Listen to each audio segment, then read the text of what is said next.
Another day, another ICE arrest of a U.S. citizen, this time a 17-year-old boy.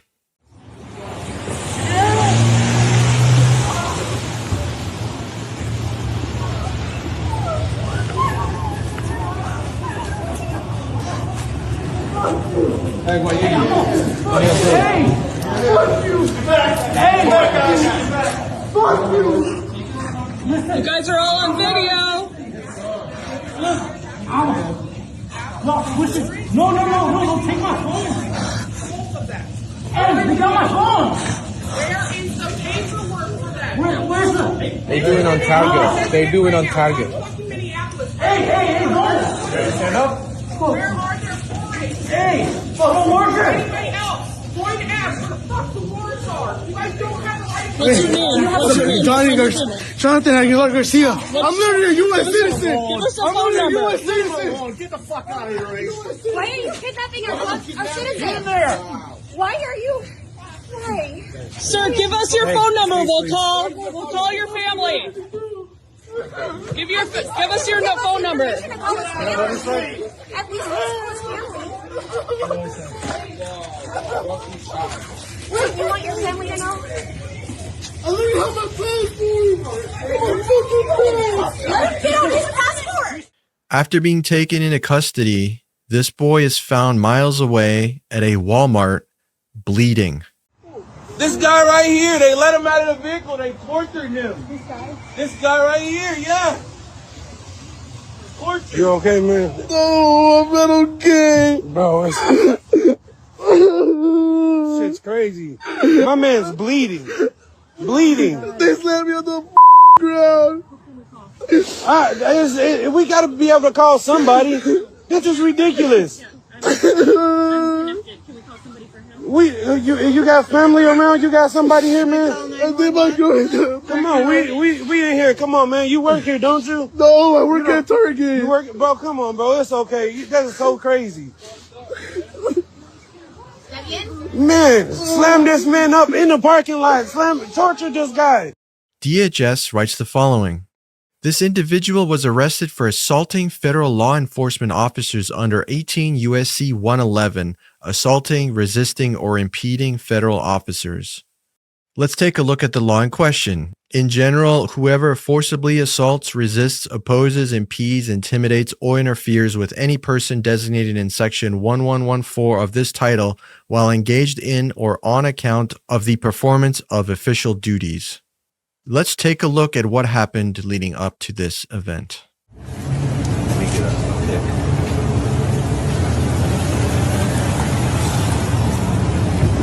You're blocking traffic. Look at that. Bunch of y'all right there. Fuck you. Fuck every single one of y'all. Look at that. Just gonna get a pic. Hold on. Go ahead, take a pic right there. There you go. All right, let me get one of this guy here. Right here. Appreciate That. that. Fuck you. Huh? Fuck you. Come on. Fuck you. Don't touch me. Fuck you. Fuck you. Fuck you. How you doing? Hey, don't touch him. Don't touch him. What are you doing? Fuck you. Come on. Yo. Fuck you. I work here, bro. Yeah, he works. Don't touch me. Fuck you. Fuck you. Look at that. Fuck you. Fuck you. Or what? Fuck you. Look at that. Look, they're grabbing him. Look, they're grabbing him. Yo, let him go. So not only does that not look like assault or impeding or resisting, but they claim to have arrested this kid. Then why was he found a few miles away with a bloody face if he was supposed to be apprehended and taken into custody? Mike, what do you make of what we just saw here? What's going on? It seems like a pretty blatant abuse of power to me. Coming right off the heels of Renee Good being murdered by Jonathan Ross in Minnesota, we now have another U.S. citizen being improperly handled by ICE. You've got this arrest. Clearly, he even says, I've got my passport. I'm a U.S. citizen. So all they need to do is just reach into his pocket, take out his passport, if he even has one. Maybe he's lying. I don't know. But the point is, check. Like, do your due diligence. Check. Because if you did that, then they could just release him right then and there, and there would be no problem. But instead, they kidnap him. They take him. They For some reason, they don't bring him back to target. They drop him off miles away, and he's bleeding. So this is just ridiculous because, like with Renee Good, nothing is excusable there. There's no defense of Jonathan Ross, but you could argue, well, she was protesting or something. Here, this guy's just like at work. He's not even protesting. He just came outside filming, and then this ICE agent got in his face, and all he's saying is "fuck you," and that's protected First Amendment free speech. Like, I'm sorry it hurts your feelings, Mr. ICE agent, but that's legal. Like, there's nothing you can do about that. That doesn't count. I know that the section in the law mentions like intimidation, but that's not intimidation. Plus, he's walking away. He's backing up. If anything, the ICE agent is the one intimidating because he's leaning over him, getting in his face and all that. So and on top of it, the law itself specifically cites forcible assault. It has to be with force, physical violence, but there's none of that here. He doesn't even touch the agent. So, but as soon as he's around the corner, the agent grabs him, tackles him to the ground, and all the chaos ensues, and he's left bleeding. And it's highly frustrating to see. This is not American behavior at all. This is like extremely anti-American. And as we go by, every day, with more and more of these ICE abuses that has been happening for the past year, but they're getting more and more blatant, with Renee Good being kind of the lightning rod of this whole thing. But I keep seeing people saying, oh, they're not the Gestapo. These are people who are interfering. They're interfering. There's no interference here. There's nothing interfering here. And yet this violence happens. And for what reason? They even release him, as you mentioned, Emmanuel. Like, if they had charges, if he did these crimes, then lock him up. They should have no problem proving that in the court or whatever, but they let him go.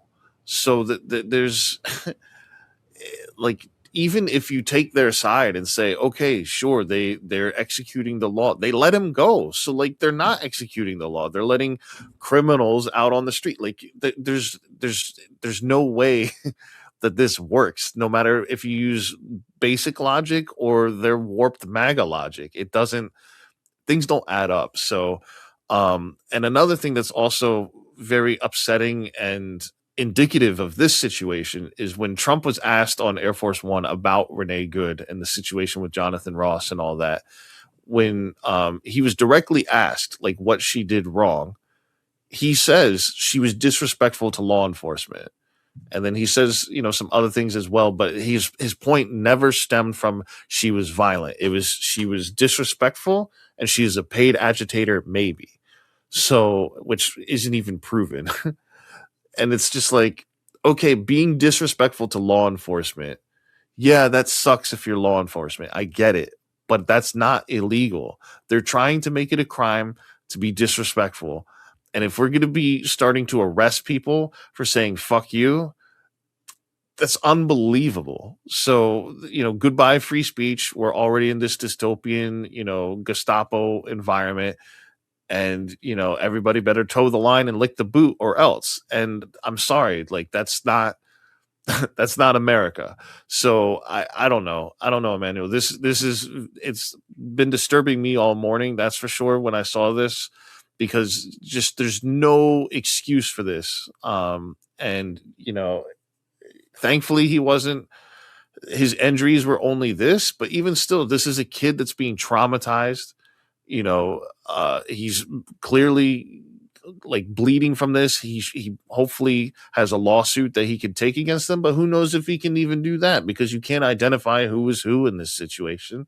So I don't know that, like, even the people who pick him up are like, hey, there's got to be somebody we can call. How do you do something like that? There's such a feeling of helplessness seeing this happen. And I just can't help but think, similar to Renee Good, like, imagine if this was your family member. Imagine if this was like your friend or even your neighbor or something. Like, this is inexcusable. The only person that's identifiable in that scenario was Greg Bavino, the head, guy of the CBP. And I think there's a reason why he was not the one to tackle the kid, but instead one of the masked agents was the one to tackle the kid and bring him down. I think that was deliberate and on purpose for the reasons of, well, sorry, there's nothing you can do. you don't know who did it. Sucks for you. But again, the whole point is, some of the biggest advocates of the Second Amendment were also supposed to be some of the biggest advocates of the First Amendment. And here we see that just going out the window, just like that. And what a time to be alive, Mike. These people need to have their power checked. They can't just be allowed to do this with carte blanche. They can't be allowed to do this with absolute immunity. We need to hold them responsible, and we need to do it now, because if we don't do it now, it's only going to get worse. And I don't know how long we can keep going like this, because they're clearly going after U.S. citizens. It doesn't matter. First, it was worst of the worst. We're going to go after the worst of the worst. We're going to get these hardened criminals. And then we see, they're going after people on roofing jobs or Uber drivers and, people at the grocery store, people who are even showing up for their immigration hearings to correspond and follow through with ICE. They show up to their hearings and then they kidnap them on site. They're not even giving them a chance to go through things. They're denaturalizing citizens to make more people illegal instead of, dealing with people who it's so absurd. And then even if you say, well, hey, they're illegal immigrants and it doesn't matter if they came in and they're nice, they're still here illegally. What about U.S. citizens? This is happening again and again and again.